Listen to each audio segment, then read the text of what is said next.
According to Richmond Police, there have been multiple incidents so far this year where an officer has allegedly shot someone. And when it comes to investigating those incidents, the department has a process. Our Tyler Lane joins us now live to explain that process, and he spoke with a policing researcher. Tyler? Well, Julie, in all of those incidents in which a police officer was the alleged shooter, police say that the investigations are still underway. And soon, everyday people like you and me will also be reviewing these cases.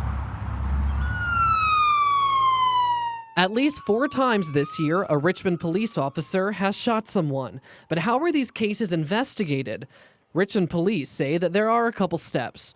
First, the department will submit a report to the Commonwealth's attorney. Then, those prosecutors will determine whether the officer committed a crime. If there was no criminal wrongdoing, the department will then complete an internal investigation to see if policies were followed. They say all of this year's shootings are still in different phases of that process. In most cases, for an officer-involved shooting, that's the end of it, because it's a founded shooting. There's evidence to support the necessity of the shooting.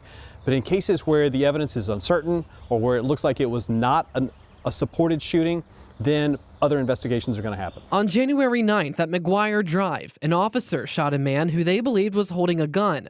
The Commonwealth's attorney's office cleared the officer. On March 31st at North Avenue, officers shot and killed a man who allegedly murdered his wife.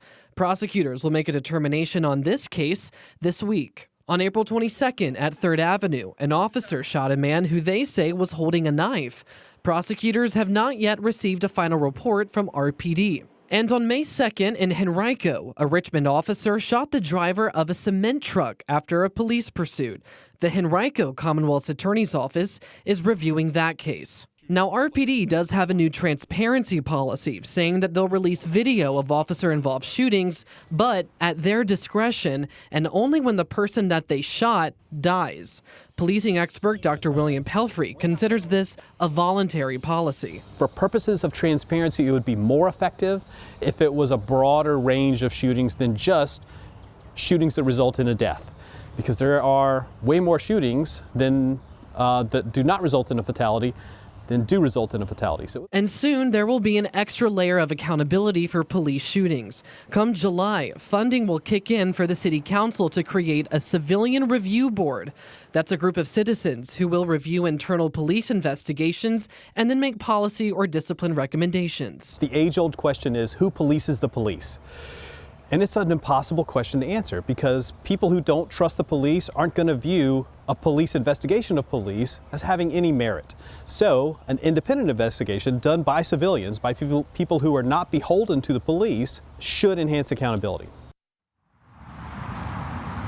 Now, we've reached out to Richmond City Council to ask when they hope to officially have the Civilian Review Board ready to go and ready to review cases. We're still waiting to hear back on that. Here in Richmond, I'm Tyler Lane, CBS 6 News.